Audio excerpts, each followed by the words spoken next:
hello साथीहरु नमस्कार happy असार 15 है हामीले चाहिँ असार 15 मनायौं यसरी असारको 15 दही चुरा खाने मेरो माइजोर आउनु भएको थियो एकदम रमाइलो भयो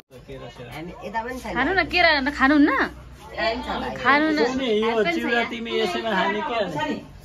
हामीले दही चुरा खान लागेको हैन मेरो माइजु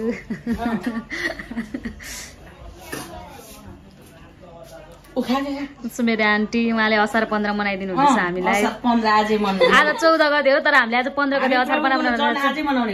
आज हामी मनाउन गइरहेको छौँ यहाँ असार 15 हामीले चाहिँ हैन तर दही चिरा यस्तो बनाएर कुछ भएर हैन पुरा बनाएर खाँदैछौँ हैन ओइ नानी यो टिफिनहरु चाहिँ सबै यो बिर्को लाउनु चाहिँ राख्दिनु गर्छ त्यसरी भयो घरबाट पुर्छ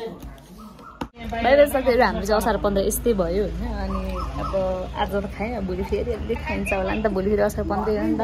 एउटी चाहिँ भिडियो गरेको हेर्नु